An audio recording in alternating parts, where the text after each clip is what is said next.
வணக்கம் மக்களே, எல்லோரும் எப்படி இருக்கீங்க? நல்லா இருக்கீங்க நம்புகிறேன். நம்ம சேனலில் வீடியோ போட்டு ரொம்ப நாள் ஆகிடுச்சு. சின்னதாக ஒரு ஷார்ட்ஸ் போடலாம் அப்படின்ட்டு தான்.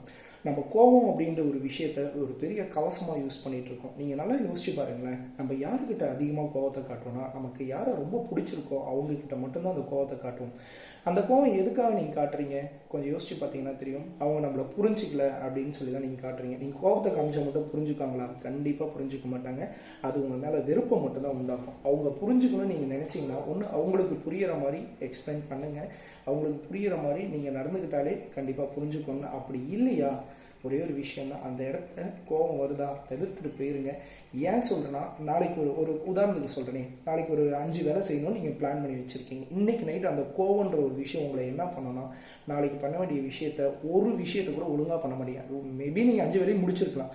அதை முழுமையாக முடிச்சிங்களான்னு கேட்டால் கண்டிப்பாக கிடையாது. யாருமே பண்ணியிருக்க மாட்டீங்க. ஸோ தயவு செஞ்சு சொல்கிறேன், கோவன்ற ஒரு விஷயத்தை தவிர்த்துருங்க. அதை தவிர்த்துட்டிங்கன்னா வாழ்க்கையில் இப்போ நீங்கள் இருக்கிற ஸ்டேஜில் இருந்து அடுத்த லெவலுக்கு கண்டிப்பாக நீங்கள் போகலாம். ஆனால் அந்த கோவம் இருந்துச்சுன்னா, ஆல்ரெடி நம்ம ஒரு ஸ்டேஜில் இருப்போம், அது எல்லாருக்குமே தெரியும். அதுலேருந்து கீழே தான் இறங்குமே தவிர மேலே போக வாய்ப்பே கிடையாதுங்க. இது நானும் இல்லை, என் லைஃப்பில் நான் நிறையா பார்த்துருக்கேன். நான் நிறையாவும் என் ஃப்ரெண்ட் சர்க்கிளையும் பார்த்துருக்கேன். இது பிடிச்சிருந்தா எடுத்துக்கோங்க, அப்படி இல்லைன்னா விட்டுருங்க. தேங்க்யூ மக்களே, லவ் யூ ஸோ மச்.